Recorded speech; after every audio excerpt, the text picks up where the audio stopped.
Okay, ಈಗ public ಇರೋಕೆ ಹೋಗೋಣ.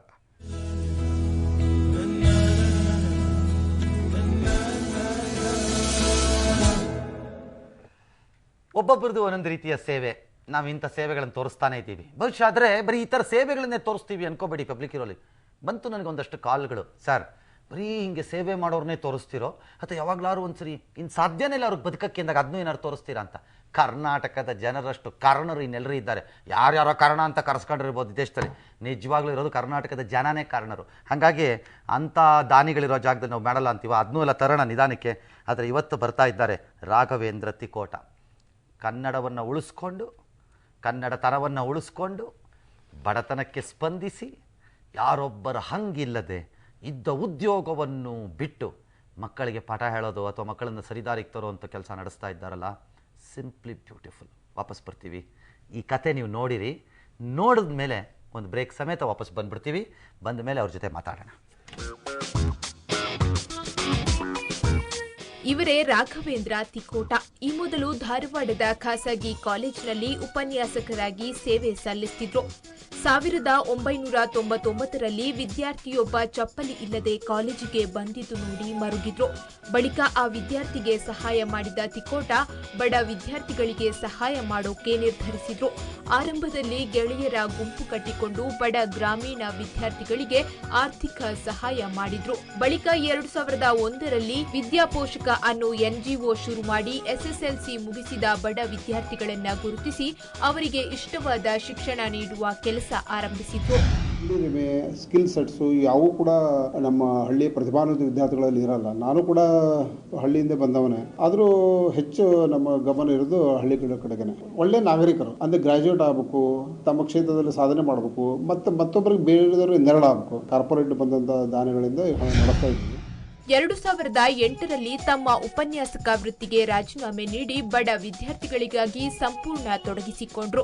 ಹಣಕಾಸು ಸಮಸ್ಯೆ ಸೇರಿ ಬೇರೆ ಬೇರೆ ಕಾರಣಗಳಿಂದ ಕಾಲೇಜಿಗೆ ಹೋಗದಿರೋ ವಿದ್ಯಾರ್ಥಿಗಳನ್ನ ಗುರುತಿಸಿ ಅವರ ಮನೆಗೆ ಭೇಟಿ ನೀಡಿ ಕಾಲೇಜಿಗೆ ಹೋಗುವ ವ್ಯವಸ್ಥೆ ಮಾಡ್ತಾರೆ. ಸ್ಕಾಲರ್ಶಿಪ್ ಜೊತೆ ಪುಸ್ತಕ, ಉಚಿತ ಟ್ರೈನಿಂಗ್ ನೀಡ್ತಾರೆ. ಈವರೆಗೆ ವಿದ್ಯಾಪೋಷಕದಿಂದ 2300 ವಿದ್ಯಾರ್ಥಿಗಳು ಶಿಷ್ಯ ವೇತನ ಪಡೆದು ವಿದ್ಯಾಭ್ಯಾಸ ಮುಗಿಸಿದ್ದಾರೆ. 1 ಲಕ್ಷ ಮಕ್ಕಳು ಉಚಿತ ಟ್ರೈನಿಂಗ್ ಪಡೆದಿದ್ರೆ 20,000 ಮಕ್ಕಳು ಲೈಬ್ರರಿ ಸೌಲಭ್ಯ ಪಡೆದಿದ್ದಾರೆ. ವಿದ್ಯಾಪೋಷಕ ಧಾರವಾಡದಲ್ಲಿ ಅಲ್ಲದೆ ರಾಜ್ಯದ 19 ಜಿಲ್ಲೆಗಳಲ್ಲಿ ಕೆಲಸ ನಿರ್ವಹಿಸುತ್ತಿದೆ. ಈ ಸಂಸ್ಥೆಗೆ ಟಾಟಾ ಫೆಲೋಶಿಪ್ ಸುಧಾಮೂರ್ತಿ ಕೂಡ ಸಹಾಯ ಹಸ್ತ ಚಾಚಿದ್ದಾರೆ. SSLC ಮುಗಿದ್ಮೇಲೆ ರಿಸಲ್ಟ್ ಚಲೋ ಆಗಿತ್ತು, 83. ಅದಕ್ಕೆ ನಮ್ಮಣ್ಣ ಅಲ್ಲಿ ವಿದ್ಯಾಪೋಷಕ ವಿಸಿಟ್ ಕೊಟ್ಟ, ಅದೆಲ್ಲ ಅಪ್ಲಿಕೇಶನ್ ಫಾರ್ಮ್ ತೊಗೊಂಬಂದು ಫೈನಾನ್ಷಿಯಲ್ ಹೆಲ್ಪ್ ಆಗೈತ್ರಿ. ಮತ್ತು ಆ ಕ್ಯಾಂಪ್ ಅದು ಅಟೆಂಡ್ ಆಗೋದಿಂತ ನಮ್ದು ನಾಲೆಜ್ ಇಂಪ್ರೂವ್ ಆಗ್ತೈತಿ. ನೀನು ಒಂದು ಯಾವ್ದಾರು ನಿನ್ನಂಥ ವಿದ್ಯಾರ್ಥಿಗೆ ಹೆಲ್ಪ್ ಮಾಡಂತ. ವಿಶೇಷ ಅಂದ್ರೆ ವಿದ್ಯಾಪೋಷಕ ಸಂಸ್ಥೆಯಲ್ಲಿ ಸಹಾಯ ಪಡಿಬೇಕಂದ್ರೆ 10ನೇ ತರಗತಿವರೆಗೆ ಕನ್ನಡ ಮಾಧ್ಯಮದಲ್ಲಿ ಓದಿರಬೇಕು. ರಾಘವೇಂದ್ರ ತಿಕೋಟ ಮಾಡ್ತಿರೋ ಕೆಲಸಕ್ಕೆ ಜಾತಿ ಭೇದವಿಲ್ಲ. ಕಲಿಯಬೇಕು ಅನ್ನೋ ಛಲ ಮಕ್ಕಳಿಗೆ ಇರಬೇಕು ಅಷ್ಟೇ. ಅಂತಹ ವಿದ್ಯಾರ್ಥಿಗಳಿಗೆ ಯಾವ ರೀತಿಯ ಸಹಾಯ ಬೇಕಾದ್ರೂ ಇವರು ಮಾಡ್ತಾರೆ. ಹಲವರು ಇವತ್ತು ಬರೀ ಲಾಭದ ದೃಷ್ಟಿಯಿಂದ ಸಂಸ್ಥೆಗಳನ್ನ ನಡೆಸ್ತಿದ್ರೆ ತಿಕೋಟ ಅವರ ಶಿಕ್ಷಣ ಕಾಳಜಿಗೆ ಹ್ಯಾಟ್ಸಪ್ ಹೇಳಲೇಬೇಕು. Javid Adhoni, public TV, Dharwad. ನೇರವಾಗಿ ನಾವು ನಮ್ಮ ಇವತ್ತಿನ ಪಬ್ಲಿಕ್ ಹೀರೋ ಕಡೆಗೆ ಹೋಗ್ಬಿಡೋಣ. ಜಾಸ್ತಿ ಸಮಯ ಸಿಕ್ಕಲ್ಲ, ಹಾಗಾಗಿ ಮೊದಲೇ ಅವ್ರನ್ನೇ ಮಾತಾಡಿಸ್ಬಿಡೋಣ. ನಮಸ್ಕಾರ ರಾಘವೇಂದ್ರ ತಿಕೋಟ ಅವರಿಗೆ. ನಮಸ್ಕಾರ. ಆರಾಮಿದ್ದೀರಿ? ಚೆನ್ನಾಗಿದ್ದೆ ನೋಡ್ರಿ. ಆತ್ ಬಿಡ್ರಿ. ಈಗ ನೀವು ಈ ಉಪನ್ಯಾಸಕ ಹುದ್ದೆಗೆ ರಾಜೀನಾಮೆ ಕೊಟ್ಟಾಗ ನಿಮಗೆ ಮದುವೆ ಆಗಿತ್ತಾ? ಏನ್ರಿ, ಮದುವೆಯಾಗಿ 25 ವರ್ಷ ಕೂಡ ಹಾಲಿಗೆ ಬಂದಿತ್ತು. ಅಲ್ಲ, ನಿಮ್ಗೆ ಅವಾಗ ಯಾರು ಹೇಳಿಲ್ವಾ? ಫ್ಯಾಮಿಲಿನಲ್ಲಿ ಬುದ್ಧಿ ಇಲ್ಲ, ಇರೋ ಜಾಬ್ ಅನ್ನು ಬಿಟ್ಟು ಹೆಂಡತಿ ಮಕ್ಕಳನ್ನೆಲ್ಲ ಫುಟ್ಪಾತ್ಗೆ ಹಾಕ್ಬೇಕು ಅನ್ಕೊಂಡಿದ್ದೀರೋ ಹೆಂಗೆ ಅಂತ ಹೇಳಿಲ್ವೇ ನೇರವೇ?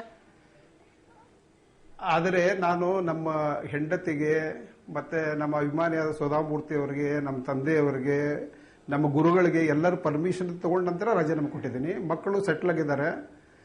ಸೊ ಮಕ್ಕಳು ಗಳಿಸ್ಲಿಕ್ಕೆ ಸ್ಟಾರ್ಟ್ ಮಾಡಿದ ನಂತರ ನಾವು ಫ್ರೀ ತಾನೆ. ಓಕೆ ಓಕೆ ಓಕೆ ಓಕೆ ಹಂಗಂದ್ರೆ ಮೊದಲೇ ಪೂರ್ವ ನಿರ್ಧಾರ ಆಗಿತ್ತಾ ಇದು? ಅಂದ್ರೆ ನಾನು ರಾಜೀನಾಮೆ ಕೊಡೋಕ್ಕಿಂತ ಮುಂಚೆ ಕೂಡ ಈ ಕೆಲಸ ಮಾಡ್ತಾ ಇದ್ದೆ. ಅಂದ್ರೆ ಕಾಲೇಜ್ ಮುಗಿಸಿ ಬಂದ ನಂತರ ಈ ಕೆಲಸ ಮಾಡ್ತಾ ಇದ್ದೆ. 2008 ನಂತರ ಪೂರ್ಣಾವಧಿಯಾಗಿ ಮಾಡ್ತಾ ಇದ್ದೀನಿ.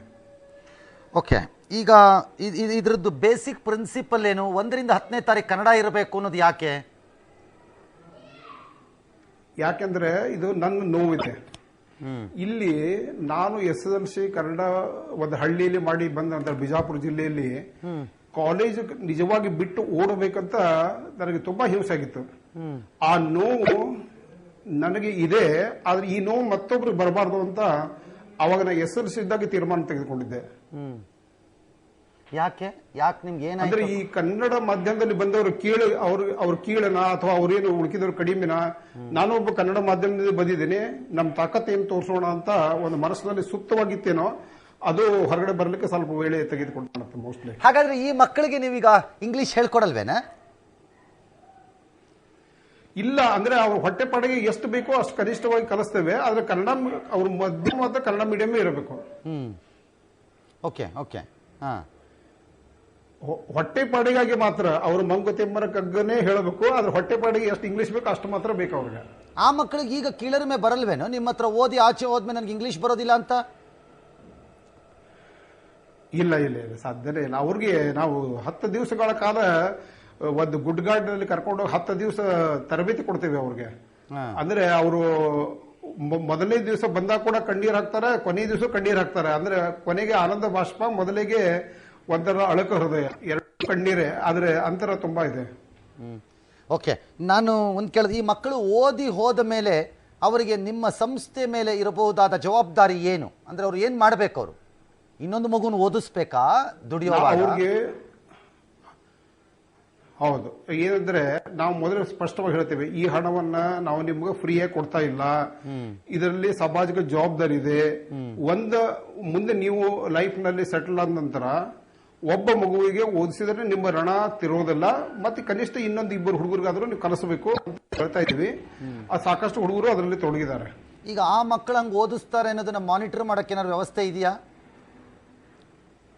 ತುಂಬಾ ಇದೆ. ಇದರಲ್ಲಿ ನಮ್ಮ 700 ಜನ ಸ್ವಯಂ ಸೇವಕರಿದ್ದಾರೆ ಬೇರೆ ಬೇರೆ ಜಿಲ್ಲೆಗಳಲ್ಲಿ. ವಿದ್ಯಾಪೋಷಕ ಜನರಿಂದ ನಡೆಯುವಂತ ಸಂಸ್ಥೆ. ಅಂದ್ರೆ ನಾವು ಧಾರವಾಡದಲ್ಲಿ 4 ಜನ ಕುತ್ಕೊಂಡು ನಡೆಸಲಿಕ್ಕೆ ಆಗಲ್ಲ. ಬೇರೆ ಜಿಲ್ಲೆಗಳಲ್ಲಿ ತಮ್ಮ ವೇಳೆಯನ್ನು ದಾನ ಮಾಡೋ. ಅಷ್ಟೇ ಅಲ್ಲ, ನೀವು ಜನರನ್ನು ಬಿಟ್ಬಿಟ್ಟು ಬೇರೆ ಯಾರನ್ನಾರು ಸೇರಿಸ್ಕೊಂಡಿದ್ರೆ ಇಷ್ಟೊತ್ತಿಗೆ ನಡೀತಾನೂ ಇರಲಿಲ್ಲ ಬಿಡಿ. ಆ ಕನಸುಗಳು ಇದ್ದ ವ್ಯಕ್ತಿಗಳು ಮಾತ್ರ ಇಲ್ಲಿಂದ ನಡೆಯುತ್ತೆ.